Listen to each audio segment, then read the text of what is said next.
Olá, olá, bem-vindos, bem-vindas, vamos aguardar o pessoal começar a entrar, né? Tá sendo chamado todo mundo, né?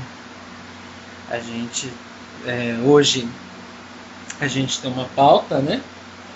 Que é o falar um pouquinho sobre o ITR, pegando aqui, aguardando. Gleidson, seja bem-vindo. Teresa, bem-vinda também. A proposta é a gente falar um pouco sobre o imposto territorial rural, né? E aí eu tinha lançado, inclusive, uma pergunta: se seria devida a cobrança do ITR, ou melhor, se poderia haver a cobrança do ITR em imóvel urbano, né? E aí a gente vai trabalhar um pouquinho esses aspectos. Eu peço desculpa por ter entrado um pouquinho atrasado, mas é que o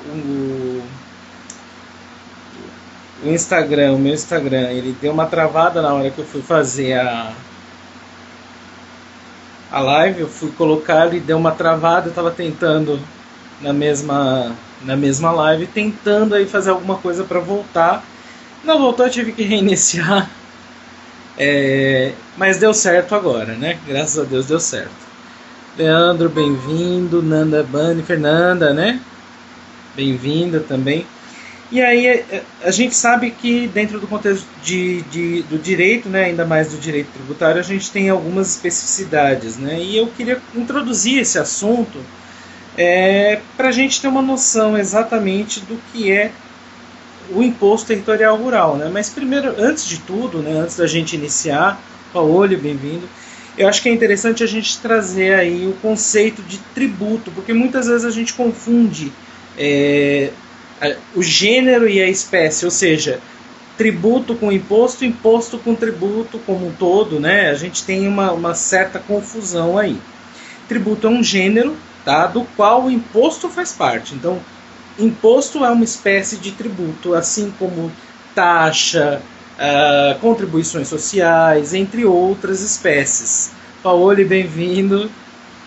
Aí, e o conceito, inclusive, ele é trazido pelo artigo 3º, que diz o seguinte, do Código Tributário Nacional: tributo é toda prestação pecuniária compulsória em moeda ou cujo valor nela se possa exprimir, que não constitua sanção de ato ilícito, instituída em lei e cobrada mediante atividade administrativa plenamente vinculada. Quando eu falo que tributo é uma prestação pecuniária, eu estou falando de pagamento, de dinheiro, tá? E por que eu preciso fazer essa distinção? Por um motivo muito simples. O tributo como um todo, dependendo da espécie, alguns eu tenho uma vinculação, outros não.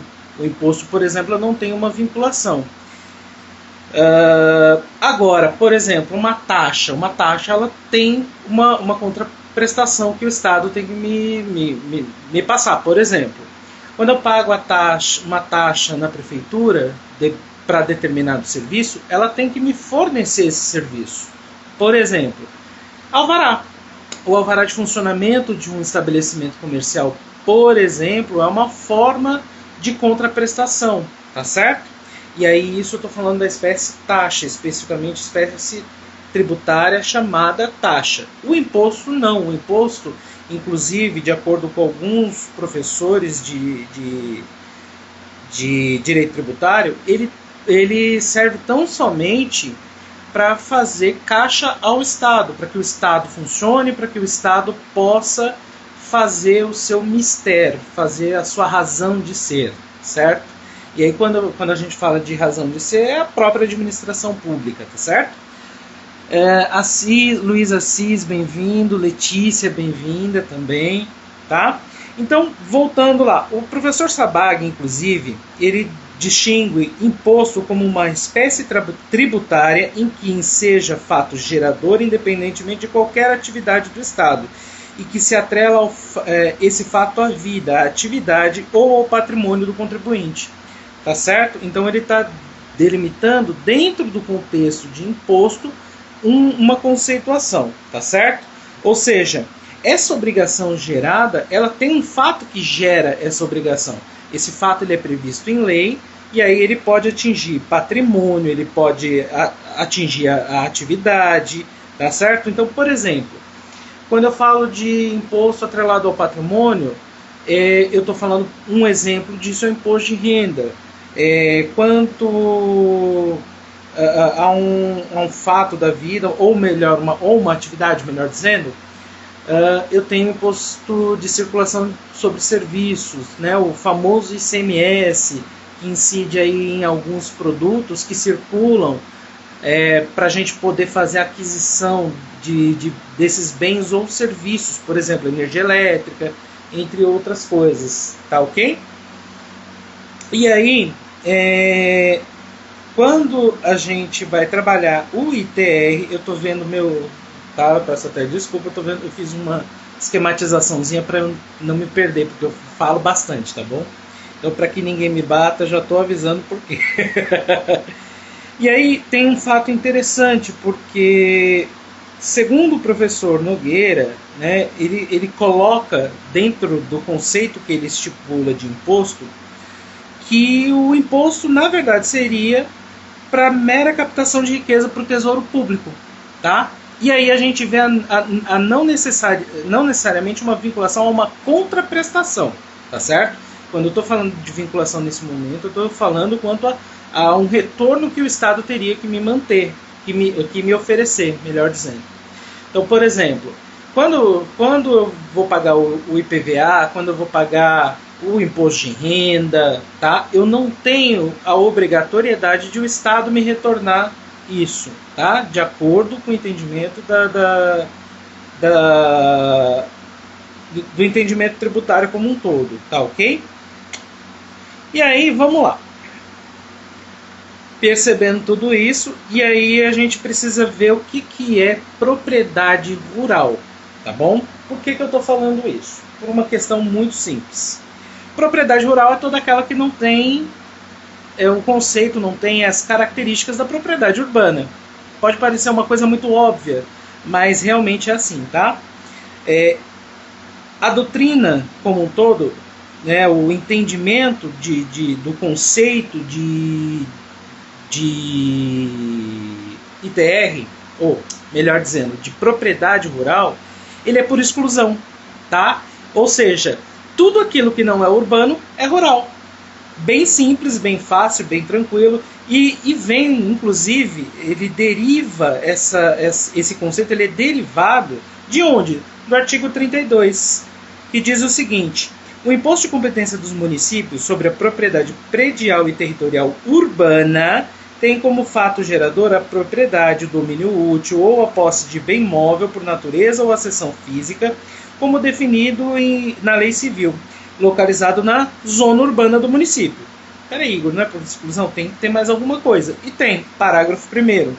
Para os efeitos deste imposto, entende-se como zona urbana a definida em lei municipal, ou seja, eu tenho que ter uma lei municipal dizendo o que é o imóvel urbano, tá certo? Observado o requisito mínimo de existência de melhoramentos indicados em pelo menos 2 incisos seguintes, constituídos ou mantidos pelo poder público. Por exemplo, meio-fio ou calçamento com canalização de águas pluviais, abastecimento de água, sistema de esgoto sanitário, rede de iluminação pública com ou sem poste, tá? E aí eu não preciso ter o posteamento, tá? Para a distribuição do domicílio, escola primária ou posto de saúde a uma distância máxima de 3 km do imóvel considerado. Então, basicamente, para eu saber o que é ITR e para saber o que é propriedade rural e propriedade urbana, eu tenho que consultar esse pedacinho aqui da lei. Então, sabendo disso, a gente vai para o próximo tópico, certo? Como a gente já conceituou aí essa verificação, e aí a gente vê Harada, Sabag, quem mais? Hugo de Brito, a gente vê várias pessoas, vários autores falando a respeito disso, tá certo? E aí a gente vai justamente para o cerne da questão. Se o artigo 32, parágrafo 1º, tá tudo bonitinho, tem a lei municipal que define, é zona urbana, e dentro dessa lei se caracteriza a zona urbana, tranquilo. Do contrário, imóvel rural, tá ok? E aí, para se considerar o imóvel urbano, os critérios serão cumulativos, é uma observação muito importante. Eu não posso ter um ou outro, é cumulativo, tá? O próprio parágrafo 1º ele já me delimita que tem que ser cumulativo. Então, além da lei, eu tenho que ter também aqueles requisitos dos incisos. Por exemplo, escola e distribuição de energia elétrica. Tá ok? E aí chegamos realmente dentro do contexto do ITR, Imposto Territorial Rural. O ITR ele não é uma novidade, tá ok? Ele não é algo que se criou de um tempo para cá. O ITR ele vem desde 1946, tá? O ITR, e detalhe, ele era de competência do Estado e não da União. E também em 1961 ele foi de competência municipal, competência municipal, tá? Em 1961. Atualmente a Constituição da República faz o quê? Gera essa competência para a União. Então a Constituição delegou essa competência para a União, tá? O ente público União. E aí a gente tem, dentro do conjunto de normas, a gente tem a Lei 9393, além da própria Constituição Federal, tá? Temos o Decreto 4382 de 2002, ambos regulamentando especificamente o ITR, tá?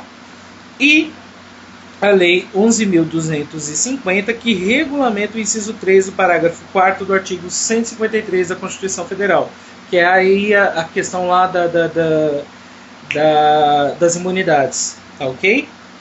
Qual é o fato gerador? O fato gerador é ter a propriedade e ela ser rural. Basicamente, né, é o critério geográfico mesmo que a gente vai ter aí muito forte, especificado.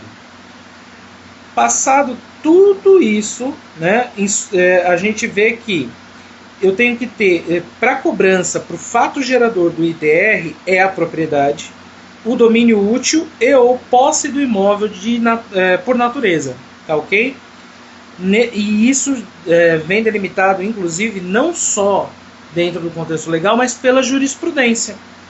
O RESP 1.144.982 do Paraná, ele diz o seguinte: há uma verdadeira iniquidade no caso em tela, consubstanciada, eu só peguei um trecho, tá, gente? Consubstanciada na possibilidade do Estado, aproveitando-se de sua própria inércia, tributar propriedade que, devido à sua própria omissão em prover segurança, ocasionou perda das faculdades inerentes ao direito de propriedade ou da hora requerida. E aí, para ficar claro, o Estado ele não pode cobrar o ITR, tá? Aqui, dentro desse resto, a gente vai ver, ele foi julgado pelo ministro Mauro Campbell. O Estado ele não vai poder cobrar o ITR, tá certo? Quando o proprietário não tiver a posse do seu imóvel em decorrência de invasões, por exemplo, tá certo? Então, o que vai acontecer? Eu até esqueci de fazer a introdução desse trecho. Eu peço até desculpas, mas eu ia fazer uma pergunta e aí para poder ensejar isso, mas acabei esquecendo. Então, quando a cobrança de ITR, eu tenho que ter necessariamente a posse do imóvel, tá ok? E lembrando o seguinte, que essa posse, ou melhor, esse imóvel, essa tributação, ela não vai se dar senão, isso dentro do cálculo do tributo, eu vou considerar a propriedade nua, tá? É a terra nua que eu vou considerar para fins de cobrança do ITR, ok? Que mais? Vamos lá. Inclusive,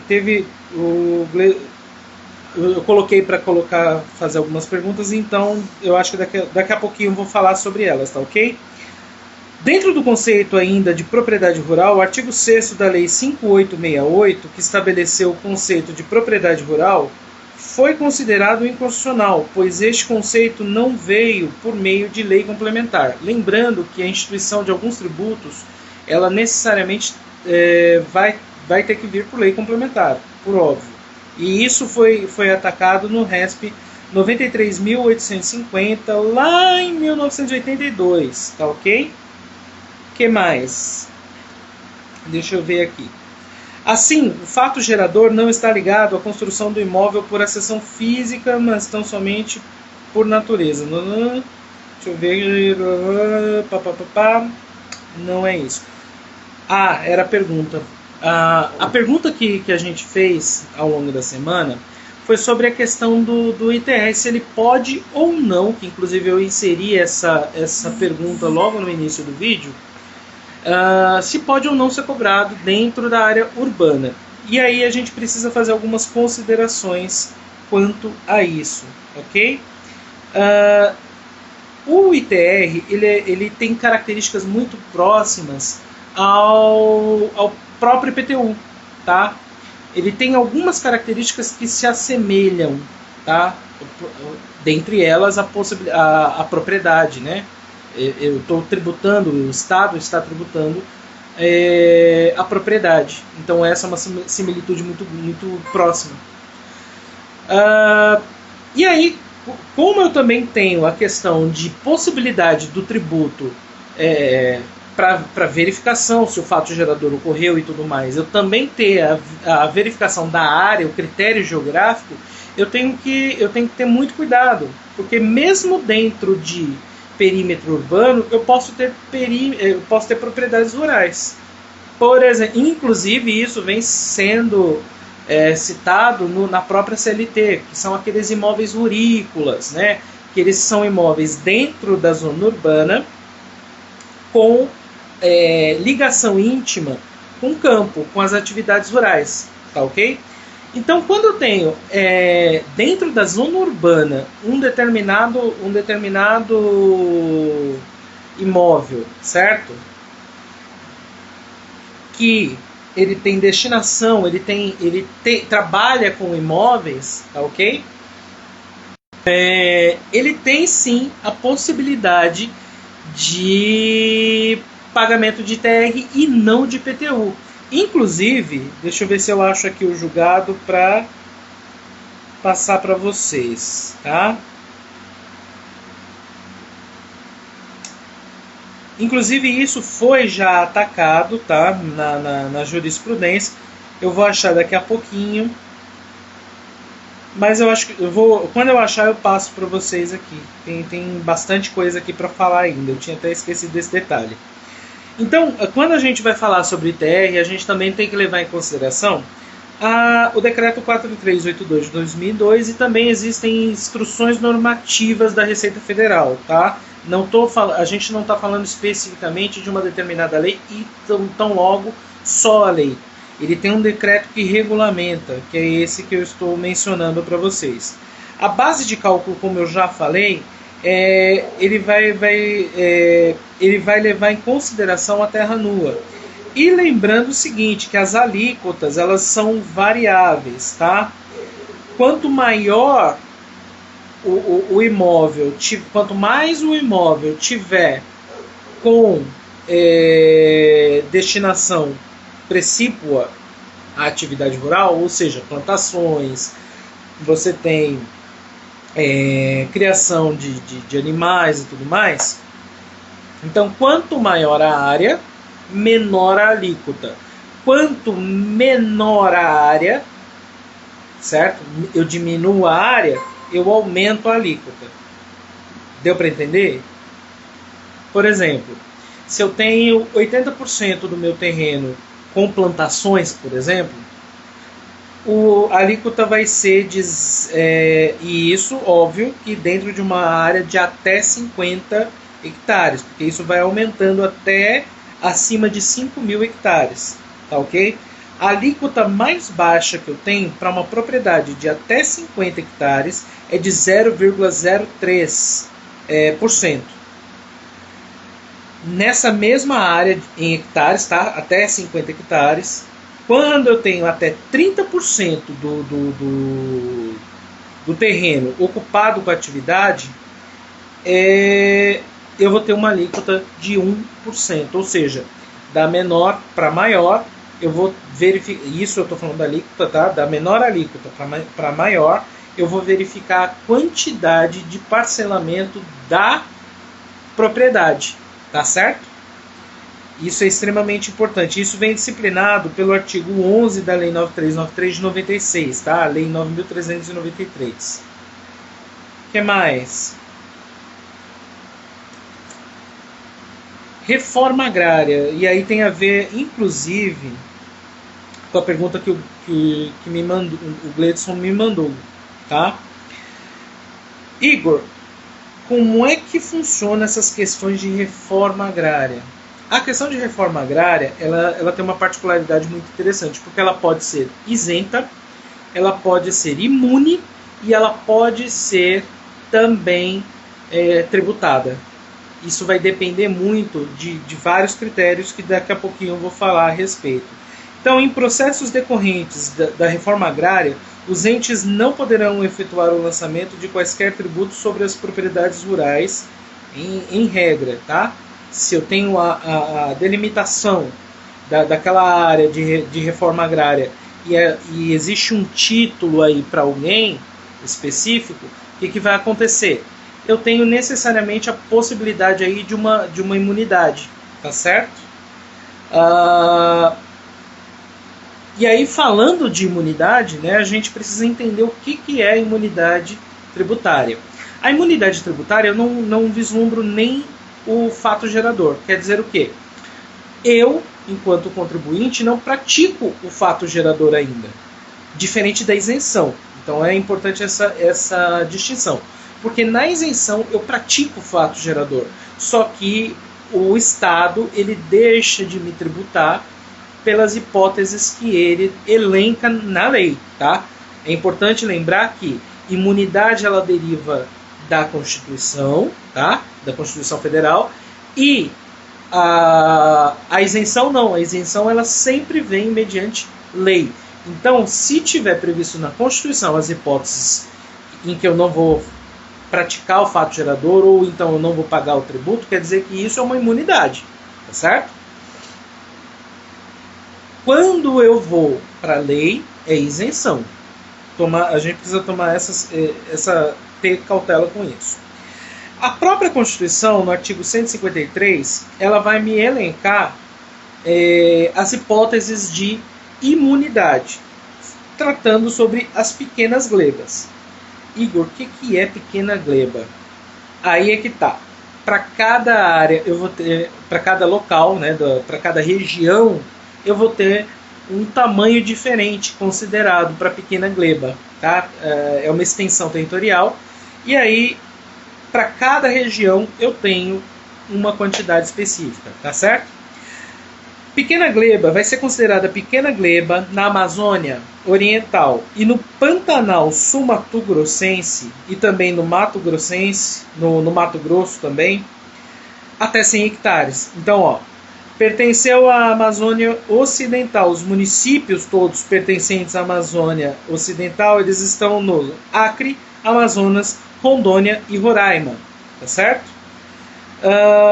No Pantanal, aí eu vou ter Mato Grosso e Mato Grosso do Sul. Exemplos de municípios: Barão de Melgaço, Cáceres, Curvelândia, Itiquira, Nossa Senhora do Livramento, Paconé, Santo Antônio do Leverger, acho que é assim que lê, tá? E no Mato Grosso do Sul, Anastácio, Aquidauana, Bela Vista, Bodoquena, Bonito, Caracol e por aí vai. Tem mais alguns municípios, tá certo? Então até 100 hectares, pequena gleba nessa região. Tranquilo? Tranquilo. A pequena gleba ela vai ser de 50 hectares na Amazônia Oriental, que são os municípios localizados nos estados do Amapá, Maranhão, Pará e Tocantins. Ou seja, até aqui pertinho, né, no Tocantins, não está muito longe daqui, a gente tem a Amazônia Oriental. E todos os municípios do Mato Grosso que não pertençam ao Pantanal, até 50 hectares. No polígono das secas, até 50 hectares. São aquelas que estão que se relacionam aí na ajuda do Programa Gerador de Declaração de TR. Então, estão situados nos estados de Alagoas, Bahia, Ceará, Minas Gerais, Paraíba, Pernambuco, Piauí, Rio Grande do Norte e Sergipe. Então, até 50 hectares no polígono das secas. Nas demais áreas, e aí todo o território nacional, não deixa de ser verdade, né? Porque a gente ocupa muito espaço dentro do continente sul-americano. Todos os demais municípios localizados fora dessas áreas que a gente já mencionou. Então, por exemplo, em alguns lugares, alguns municípios da cidade de São Paulo, 30 hectares. Em alguns lugares lá do Rio Grande do Sul, 30 hectares vai ser considerado pequena gleba, tá ok? Por que eu estou falando isso? Porque isso vai repercutir nas imunidades também de algumas especificidades, tá? Então, por exemplo, que foi uma pergunta que o Gleidson me fez, ele me mandou lá pelo box que eu coloquei nos stories. As terras tradicionais, elas vão ser imunes? Então, vamos lá. As terras tradicionalmente ocupadas gozam de imunidade, tá ok? E por que isso se dá? Vamos lá, a gente precisa entender o porquê, né? Por que as terras tradicionalmente ocupadas elas têm aí a imunidade? Por um motivo muito simples. São terras da União. A União ela tem imunidade. Então como que ela vai cobrar imposto de si própria? Tá? Índios, comunidade quilombola, ela tem uma ligação muito forte dentro desse contexto com a União, porque elas são da União, as terras são da União. E aí, na verdade, eles não possuem a propriedade, eles possuem a posse. Inclusive, isso vem sendo dito no parecer da Procuradoria-Geral da Fazenda, que é o parecer número 2475 de 2008, tá ok? Então, como é que a União, certo? Como a União vai tributar a si própria? Não tem lógica. Se a própria Constituição garante a imunidade para ela, não tem senso, não tem lógica. Eu, que sou o ente que tributa, ou seja, a União, vou cobrar de mim, União. Não tem lógica, certo? E como os entes possuem imunidade recíproca, imunidade entre si, por exemplo, a União ela não vai dever nunca o IPTU de um imóvel dela que está situado em qualquer cidade do Brasil, tá certo? E ainda falando sobre as terras tradicionalmente ocupadas, é interessante falar que outro ponto que nesse parecer foi aprovado inclusive a conversão da obrigação acessória para otimização do fluxo de informações. O que quer dizer isso? A FUNAI estava sendo cobrada por conta de uma obrigação, uma multa por conta de uma obrigação acessória, tá? Ou seja, o que é uma obrigação principal e uma acessória? Uma obrigação principal no direito tributário é o tributo, é pagar o tributo. E a acessória, declaração, por exemplo, de imposto de renda é uma declaração acessória, tá ok? Quando o INCRA deixa de informar por meio da declaração que anualmente é aberta para ser feita, vai acontecer isso. Lídia, bem-vinda. Bianca, quem mais? Cíntia, Lili, o Alex, Dani, Bruna, Breno, bem-vindos. Lucas, Andrade, Chay, bem-vindos todos, tá? Eu pausei um pouquinho, então, Amanda, então vamos continuar aqui. Bem-vindos, tá? Todos sejam bem-vindos e bem-vindas. Então, quando a gente fala das terras, elas gozam dessa imunidade tributária e então não tem lógica se cobrar por isso, tá ok? Igor, e enfiteuse ou foreiro? E aí? Primeiro de tudo, o que é a enfiteuse? Ou enfiteuse, né? É um instituto de direito civil, é o mais amplo de todos, tá ok? Ele consiste na permissão dada pelo proprietário de entregar o bem para outras pessoas com todos os direitos sobre a coisa, tá certo? Essa outra pessoa se torna como se fosse o dono, o proprietário de tudo. Ela, inclusive, eu posso transferir fazer transferência do bem. Só que tem um porém. Essa pessoa que adquiriu, ela também vai ficar obrigada a me pagar um valor. Eu, enquanto proprietário, que passei lá primeiro, lembra? Vai me obrigar, enquanto novo proprietário, a pagar para essa pessoa uma espécie de pensão vitalícia aí, até os confins da terra praticamente. Então, ele permite a transferência de titularidade com pagamento ao senhorio do direito. Então vai ter que pagar ad eterno, praticamente. Só que tem um porém.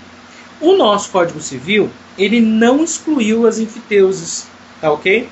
Ele simplesmente suspendeu para que não haja mais. Ele revogou para que não exista mais. Mas as que já existiam ainda permanecem, tá? Até que acabe isso, esse ciclo, até que se termine, se acabe e se extinguir o Instituto, tá? O próprio Código Civil disciplina isso pelo artigo 2038, tá ok? Quanto à questão da imunidade tributária, a imunidade quanto ao pagamento de ITR, eles gozam de imunidade? Foi essa pergunta que me foi feita. Sim, goza dessa imunidade tributária. Só que essa imunidade se submete a não possuir o enfiteuta qualquer outro imóvel. Ou seja, para que eu tenha direito à imunidade tributária,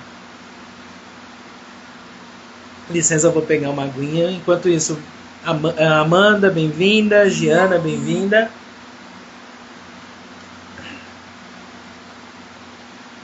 Então vamos lá, voltando. Eu não posso ter um outro imóvel registrado no meu nome. Eu, enfiteuta, não posso ter. Tá ok? Igor, e os assentamentos? Vamos lá. Ele vai poder incidir, sim, as cobranças do ITR. Ele vai poder ter imunidade ou ele vai poder ter isenção. Existem as três possibilidades. Tá ok? Quando vão ser imunes? Quando os seguintes requisitos forem contemplados, tá ok? E é cumulativo, tá? Titulação do imóvel rural for feita individualmente, ou seja, cada assentado com seu título de propriedade, tá? 2.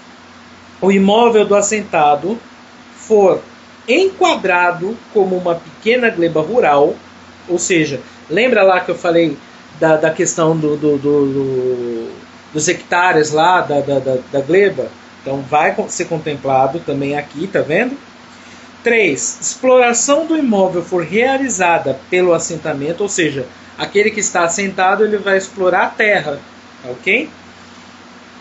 4. O assentado não possua qualquer outro imóvel, seja rural ou urbano. Aquele imóvel do assentamento é o único que ele tem.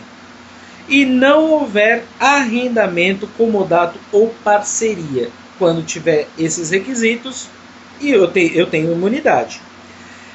Agora, se o título for feito em nome coletivo ou porção unitária, e aí eu tenho a possibilidade, nesse contexto coletivo, de individualizar cada um, ainda que tenha o contexto de cada porção,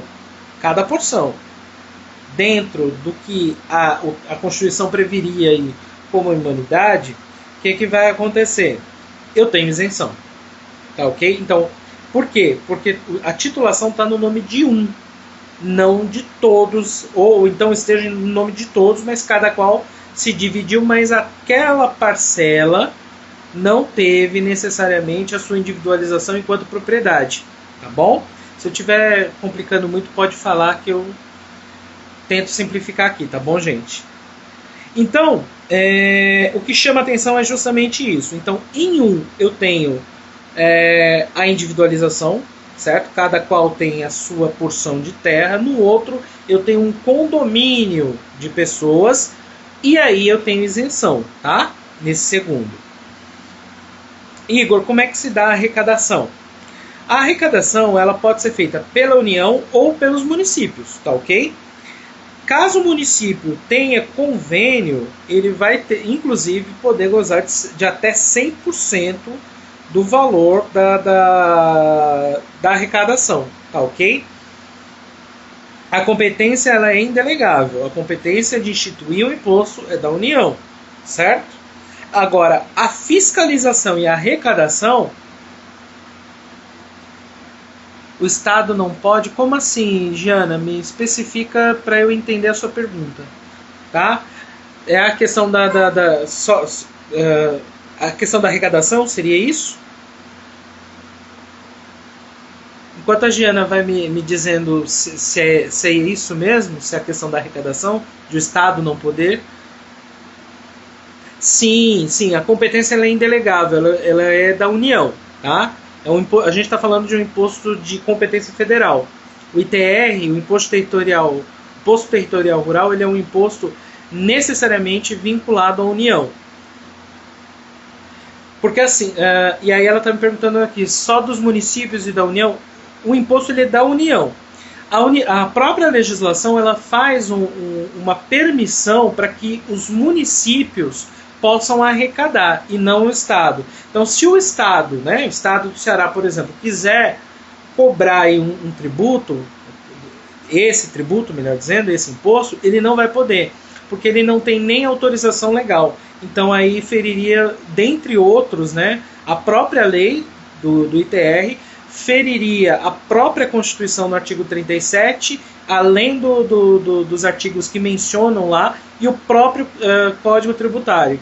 Então o que acontece? O Imposto Territorial Rural ele só pode ser cobrado pela União e pelos municípios. E mesmo assim, a cobrança dos municípios ela tem que ter necessariamente...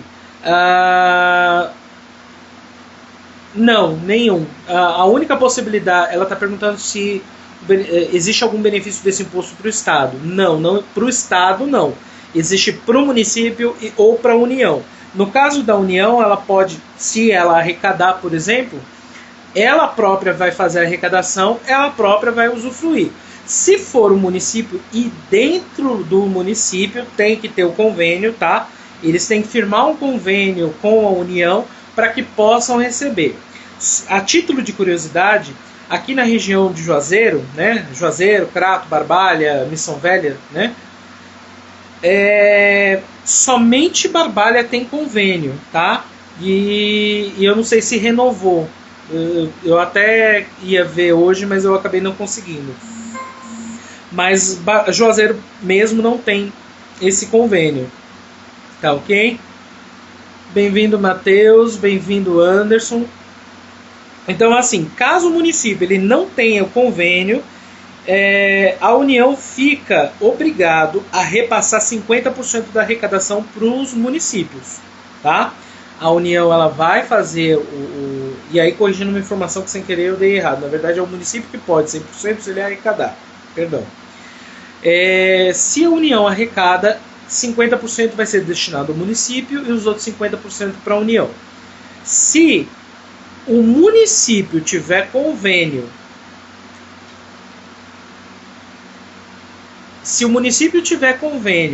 e arrecadar, e não é só arrecadar, ele tem que fiscalizar também. Ele tem que fiscalizar se a cobrança está sendo feita, se a verificação da propriedade está sendo feita para fins de fato gerador, de cobrança mesmo, se a propriedade está atendendo o fim social dela, aí o município se obriga inclusive a isso, tá?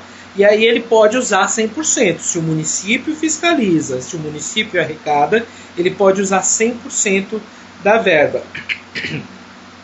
Atualmente, dos 5.570 municípios, tá? Pegar aqui minha colinha, que eu dei uma olhada. Isso segundo o site da Receita Federal, tá? 37,56% mais ou menos, tá? Dos municípios brasileiros tem convênio com a União. Isso equivale a mais ou menos mais de 2.000 municípios, 2.092. É 37,56 mesmo, tá? Então a gente tem aí 37,56% dos municípios que fazem a arrecadação, tá ok? Aqui, como eu já disse, Barbalha, eu não sei se Barbalha ainda permanece com o convênio, tá? Mas a última vez que eu vi tinha Barbalha como conveniada, tá ok? E aí surgem algumas questões controversas, que é, por exemplo, quando tem dois municípios, quem efetua o recolhimento do ITR nesse sentido, a maior parte da sua extensão vai ser pela maior parte da sua extensão. Se uma propriedade rural está na divisa dos dois e tem, por exemplo, 70% da propriedade em um município e 30% no outro, quem vai ser competente para recolher? Aquele município que tem a maior parte, tá? Isso inclusive foi atacado no... Deixa eu pegar aqui o recurso. No recurso especial número 1.112.646 de São Paulo, cuja relatoria foi do ministro Herman Benjamin. Então, o distrito ele é uma subdivisão do município. Então, nesse sentido, não tem o que se falar. Tá? Quando, por exemplo, o distrito do Caldas fica onde? O distrito do Caldas fica em Barbalha. Barbalha é competente para o recolhimento, independentemente. A maior parte fica no distrito do Caldas, então fica no território do município de Barbalha. Logo, Barbalha se torna competente para cobrança também, tá bom? E aí, como eu tinha falado também, a questão do IPTU versus ITR. Então, a área urbana tem um agravo regimental no recurso especial 80947 do Espírito Santo, por exemplo, de 2012, do ministro Mauro Campbell, que aí responde aquela pergunta, né, que eu tinha feito e que eu lancei. Ela também vai ser a cobrança vai ser o ITR. Aí já foi atacado pela sistemática de recursos repetitivos, tá ok? Que inclusive veio por meio do RESP 1.112.646 de São Paulo, tá ok? No caso, se o território rural estiver em distrito... tá, isso aqui eu já tinha até falado. Eu espero que eu tenha respondido, Diana. Vamos ver. E aí, outras questões. O imóvel, a questão para cobrança e tudo mais, aonde se encontra o domicílio tributário? É onde está o imóvel. E atenção para a súmula 595 do STF. Taxa municipal de conservação de estradas de rodagem não podem ter a mesma base de cálculo do ITR. Tá ok? Então, tomar cuidado com isso. O que mais? As principais declarações são DIAT e DIAC, documento de informação de apuração do ITR, documento de informação de atualização cadastral do ITR. Tá? Outra coisa super importante, sempre que houver alteração legislativa para mudar aí a questão do ITR, ele tem os dois princípios, tem que respeitar os dois princípios da anterioridade, tá? Que é o do exercício e a noventena. Então, por exemplo, uma lei que foi instituída para alterar a alíquota, por exemplo, do ITR em dezembro, ela no mínimo tem que ter 90 dias. No mínimo. Então não vai surtir efeito para o próximo ano. Lembrando que para apurar o imposto é 1º de janeiro de todo o ano. Tá, ok? Então tem que ser, para que tenha valia, tá? Eu tenho que, para que essa lei tenha vigor, ela tenha plena eficácia, eu tenho que, no mínimo, 90 dias antes, aprovar a lei. E a lei tem que ser publicada 90 dias antes. Tá, ok? Por exemplo, se eu quero... A gente está em 2020. Se eu quero que a determinada alteração de alíquota já surta efeito em 2021, então 90 dias antes do dia 1º de janeiro de 2021, eu tenho que ter a lei sancionada, tá ok? Outra questão, o ITR ele tem questão de progressividade, ele pode ser progressivo dentro do contexto de observância aos critérios da propriedade rural, da finalidade rural, tá? Quanto menos eu utilizar a propriedade, maior vai ser o tributo. Lembra lá que eu falei logo no comecinho da live a respeito? É isso. É porque ele adota o critério de progressividade, assim como o IPTU. O IPTU, se eu não vou dando a destinação social, a finalidade social, eu não vou alcançando, o IPTU ele tem que ir progressivamente aumentando até uma possibilidade aí de uma sanção mais grave, que é a retirada do imóvel, a retirada da propriedade do imóvel de quem é o proprietário. Tá ok? Ele tem característica fiscal, só que quando a gente vai ver essa questão da extrafiscalidade, ele também tem algumas nuances aí de extrafiscalidade. Tá? Característica fiscal quer dizer o que, Igor? Característica fiscal é fazer caixa para o Estado. A extrafiscalidade se observa quando? Quando, por exemplo, eu tenho a progressividade como uma forma de impor ao proprietário ou ao posseiro daquele imóvel que ele faça o ato de propriedade, ou de produzir, que é a característica inerente aí para a propriedade rural, tá bom, gente? O que mais? Legislações aplicáveis ao ITR. Código Tributário Nacional, né? Artigo 29 e seguintes. E aí a gente também tem que ver a questão do conceito por exclusão. Então, artigo também 32, parágrafo 1º. Constituição Federal, no artigo 153, inciso 6. Decreto 4382 de 2002. Lei 11.250 de 2005. Lei 9393 de 1993 e Decreto-Lei número 57 de 66, que corrobora ainda para a questão da possibilidade de cobrança de ITR e não de IPTU para a propriedade urbana que tenha destinação rural.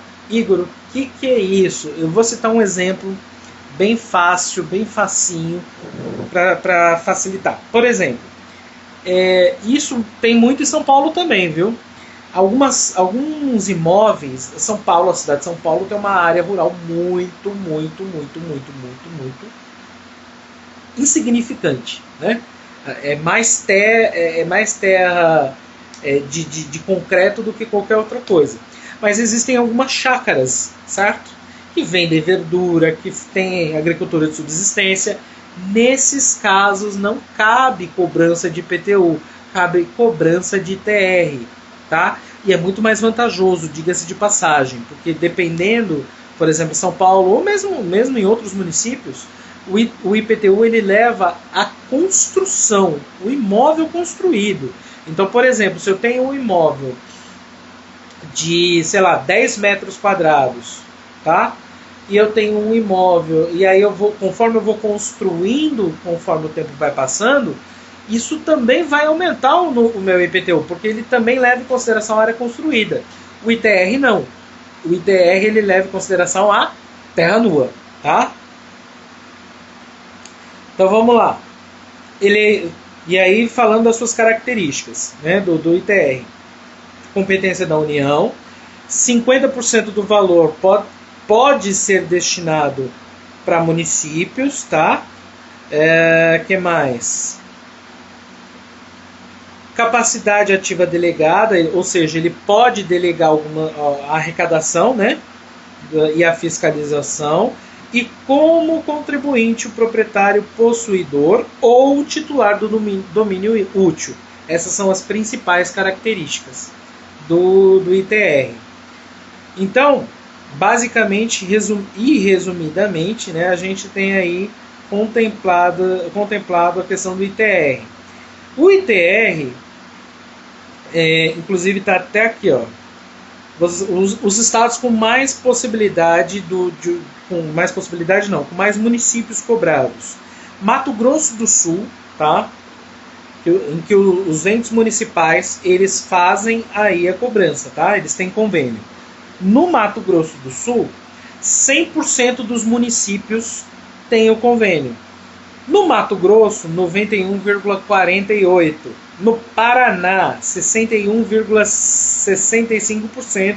E no Rio Grande do Sul, 46,27%. São os principais municípios que a gente tem aí para efetuar, com convênio para efetuar a cobrança e a fiscalização. E como eu disse, eu estou aqui inclusive no site do cadastro rural, né, .gov.br, e de acordo com o noticiado aqui, são 2.092 municípios que têm a adesão ao convênio entre União e esses municípios para a cobrança do ITR.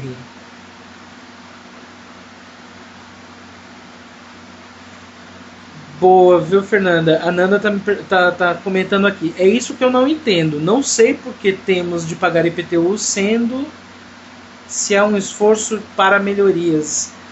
Então, é porque assim, quando a gente vai falar da questão, e aí eu acredito que também tem aí uma pergunta implícita.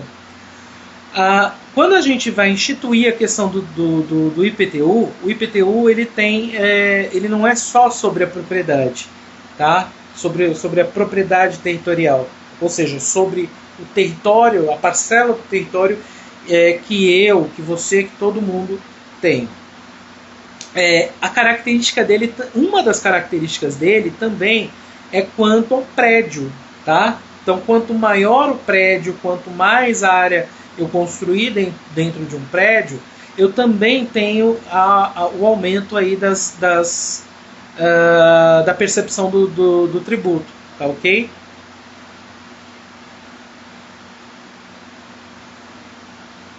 Em Mogi das Cruzes tem que pagar ITR em sítio de 5.000 metros quadrados. Luiz, dá uma olhadinha, porque assim,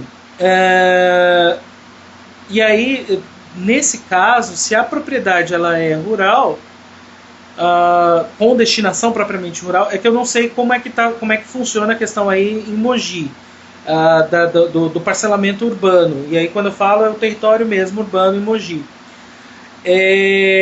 Porque o que acontece? O IPTU ele tem a competência do IPTU são dos municípios.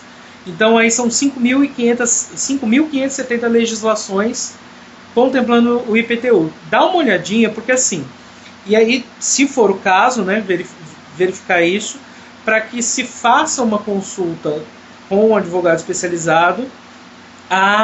Sim, então muito provavelmente seja por isso, tá? Mas áreas até para se contemplar aí a questão da destinação da produção. Essa produção rural ela não precisa ser necessariamente para venda normal para pessoas. Ela pode ser também por subsistência, né? Aquela agricultura de subsistência, tá? Ter cabra, ter os animaizinhos assim, né? Não só cabra, né? Mas cabra, vaca, alguma coisa dentro da propriedade.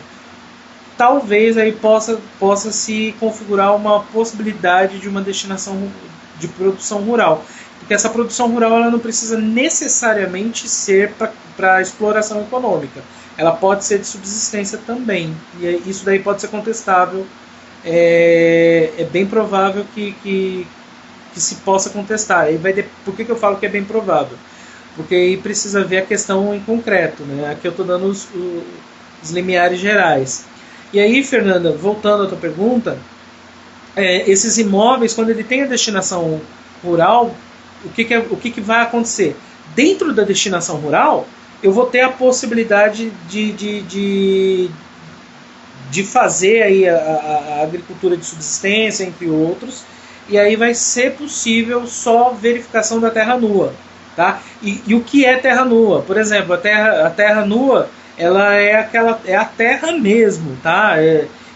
Parcelamento de terra nua, de algumas partes com vegetação natural, tá certo? Eu não vou necessariamente fazer a verificação do prédio para se verificar aí a questão de contribuição do tributo necessariamente falando, tá ok? Ô, Jana, obrigado. Jason, bem-vindo. Então, eu tenho similitudes, tá? Algumas similitudes, como, por exemplo, a questão é pela propriedade, e aí propriedade territorial, então é uma similitude, é uma similaridade. mas também eu tenho diferenças, porque, por exemplo, no ITR eu cobro por construção, necessariamente eu cobro a construção. Então, se eu tiver 2/4 numa casa e ampliar para 3, vai necessariamente incidir um tributo maior, né? Não é que houve uma majoração. A própria lei já determina isso, tá ok? A própria lei já verifica isso. Diferente do ITR, até porque, e se a gente for analisar também o contexto que a gente vive, até mesmo econômico, a gente vai observar outros aspectos. A gente vive num país agrário, muito agrário ainda, e que depende da agricultura para fomento econômico, né? A nossa indústria agro é uma das maiores do mundo. Então, muito disso ainda tem, a gente vem carregando muito disso, e até mais difícil, porque também se eu cobrar pela propriedade e pelo prédio construído, porque isso daí pode gerar uma onerosidade maior, porque dentro da cadeia produtiva a alface, o tomate e tudo mais, quando eu vou para o agricultor, eu não tenho, para eu alcançar um volume grande de negócio, eu também tenho que vender muito. Então tem esses aspectos também, porque os produtos agro, eles vão começar a ter um valor maior quando ele vai chegando na cadeia de consumo. Então vai se aumentando. Mas, por exemplo, você tem muito agricultor que recebe por uma saca um valor que eu e você ou qualquer um de nós pagaria, sei lá, muitas vezes dentro do mercado, certo? Eu por 1 quilo e ele por uma saca inteira. Então eu também não tenho como onerar. E aí a gente esbarra naquela questão da capacidade contributiva. Então quanto mais eu posso pagar, então mais eu posso ser onerado também, né? Quanto mais eu tenho a possibilidade aí de volume de negócios, possibilidade de negociar e tudo mais, então eu posso ter uma capacidade contributiva relativamente significante. Então, e aí dentro dos princípios do direito tributário, quem pode mais pode pagar mais, para que aquele que de repente não tem condições de pagar muito também pague menos. Então é meio que uma contraposição, meio que uma forma aí de se equilibrar, tentar se equilibrar no sistema tributário. E aí quando a gente vai ver o contexto tributário, a gente tem que entender que o nosso sistema tributário ele é bem complexo, né? Só de legislação de IPTU são 5.570, IPVA mais 27, e detalhe, né? A lei de IPVA não tem nenhuma legislação federal, eu tenho apenas uma legislação em cada estado que substitui a